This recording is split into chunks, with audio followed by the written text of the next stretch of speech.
Hey, welcome to episode 4 of Startups in Code. This one, I'm going to talk about starting a startup and some of the basics that a lot of people forget and probably don't take into consideration when they're building. I have a great idea kind of concepts and taking it a little bit further. I'm going to go a little bit more in depth over time to different podcasts, but I'm doing a little pivot from the video podcast, and we'll talk about that too. So thanks for tuning in, and let's get started. All right, so as I just stated, we're going to be doing a little things different today. It won't be a video podcast. I'll have video obviously with it, but you can just listen to this one. I'm not going to have any source code in this. I want to talk more about getting started with startups and how to actually get your idea and then the happy path and what ARR is and MRR and then some of the buzzwords that you're going to be working on as you start ramping up, like what is your ideal customer and things like that. So here I go. So the first thing I want to talk about is scaling, right? Everyone talks about how do I scale a team? How do I scale my company? How do I scale a product? And scaling is a goal that everyone seeks. They're like, I want to be 10x in my profits next year, and I want my team to be 20 people rather than the two I currently have. Think about why you're doing it. There are times that you're not going to want to scale your team, even though that might be your goal, right? So, the goal for any startup, well, it's actually pivoted recently. So, the goal for many startups has been how fast can I grow? What is my road to profitability? Rather than doing that, the pivot that has happened recently, especially with VCs, is what is your current profitability? How are you generating income? Are you in a positive gain? Because they would put money in it, get an entire huge base, and they're like, great, now we'll figure out how to monetize it. Great example of that is Twitter. That isn't working anymore, especially in today's market. So, what people are doing now is figuring out how to monetize a product, how to run a business rather than just how to run a startup for acquisition or a startup for IPO. To do any of that, you need scale for that part. But if you just are focusing on the product and you're trying to build a startup, then that's what you should focus on. You should focus on how you actually want to uh, generate revenue. There's lots of books out there. Zero to One is a great one. The Lean Startup is another one. What is it? The 5 Hour Work Week.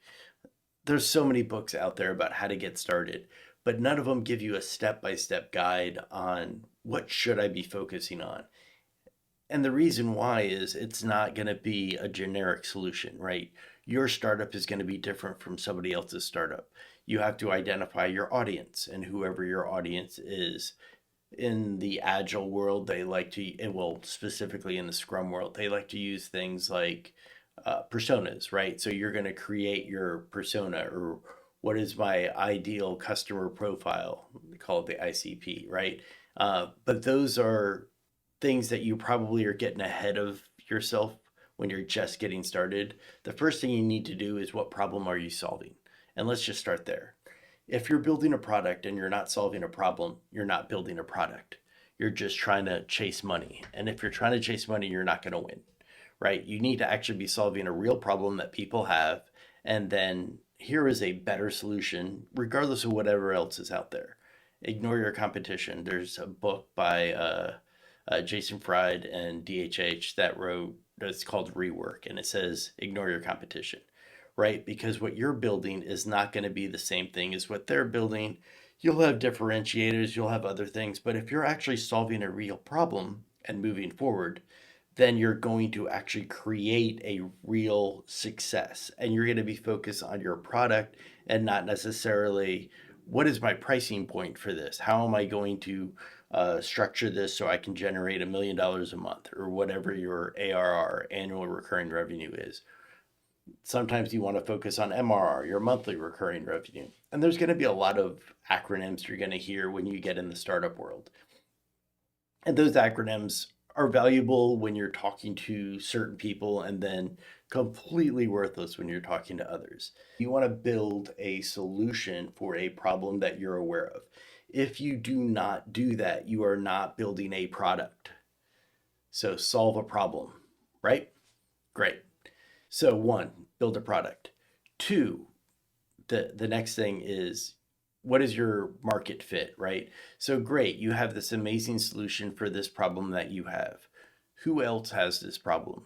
Is your audience consists of three people, right? If there's only three people that are having the same problem, then either A, you're going to charge a really high price point for whatever you're selling because those two other people really, really need it, or you need to change what you're building to actually include a larger audience.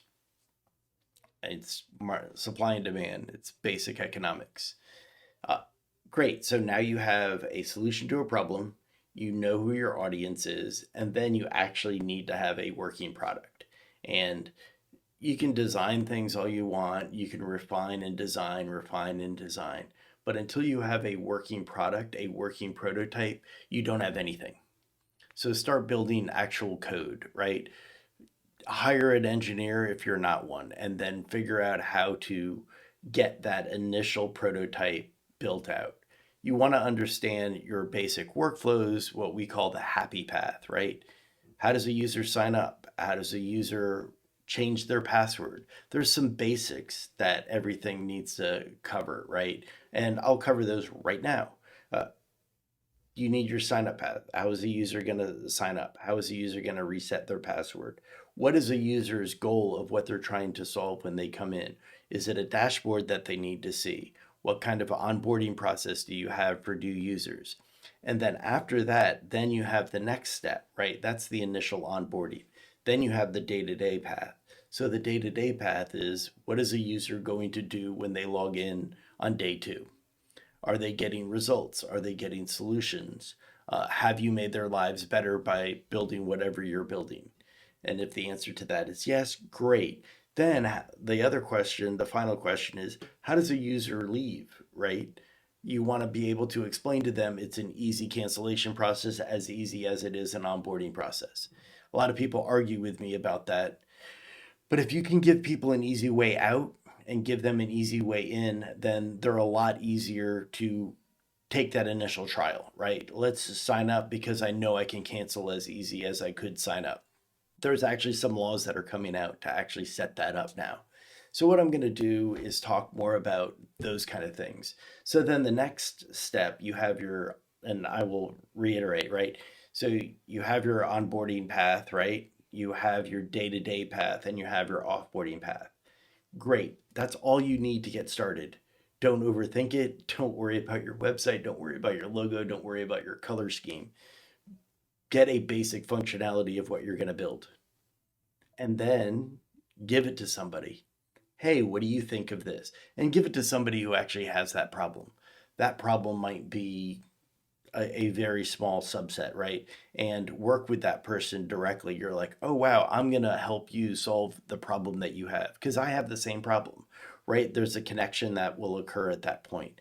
Great. Now that they understand that you understand their problem and you have a solution for their problem and it actually works, they're going to make requests. They're going to be like, oh, it'd be really great if it dot, dot, dot, whatever that may be. That dot, dot, dot might be I wish it could give me a daily report of my network traffic, or I wish it could help my current clients see their own reports, or I wish it could, I don't know, entertain people better, right? And have longer engagement, right? So then at that point, you're going to start gathering what your KPIs are, your key performance indicators, and what your metrics are for measuring what success is, right? Because if you don't have those measurements, you're not going to know if you're successful or not. And everyone's like, but I have 1,000 users and you lose about 100 a month, right? So why are you losing that 100? Churn's another discussion. So as you keep going forward with this, you're going to one, have a working prototype. If you spend more than a month on a working prototype, you're spending too long on it. I know people that have spent 6 months on a PowerPoint presentation that was for a 7-minute presentation, and that product never came into existence because They spent 6 months on a PowerPoint presentation. It's just a waste of time. Being busy is not the same as being effective, right? And even being efficient is not the same thing as being effective. And that's really, really important, especially in startups. Startups need to know about where their money is going, what they're bootstrapping. And if you already have seed money, then the investors are going to know what you're spending money on.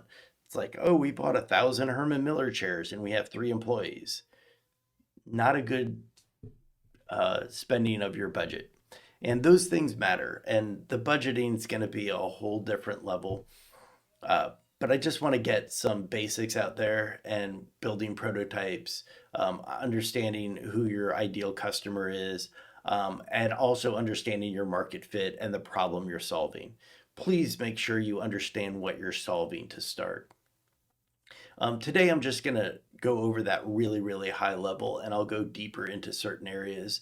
There's some uh, people I work with currently, some people I've worked with in the past. They're like, oh, I'd love to talk to your podcast and love to hear about your career path and hear about how you got to wherever I am right now. Like I'm proud to say I just got promoted to CTO, and I was a software engineer a long time ago. And I have progressed from software engineer to senior software engineer to director, vice president, and now CTO. And that process takes time and takes some focus on what my skill set is and things like that. And that's a whole different another podcast that I probably need to work on. My goal today is to actually work on my production of this and make sure that this podcast will actually be able to deliver what you're looking for. And it's the basics of a startup and what you need to actually get started. You need to have a problem, you need to have a solution, and you need to have working code. And then you find that one person who's willing to test it for you. And then you'll figure out so much more after that. I'm going to go deeper in different areas depending on the feedback I get from this. But I hope you enjoyed this. It's going to be a simple podcast. Hopefully, you can listen to on your commute and you'll be like, hey, he's got some good ideas. Or, wow, this guy's an idiot and he doesn't know what he's talking about. Either way, I appreciate your feedback and comments, and hopefully, we will learn something together. All right, have a good day, and thanks for listening.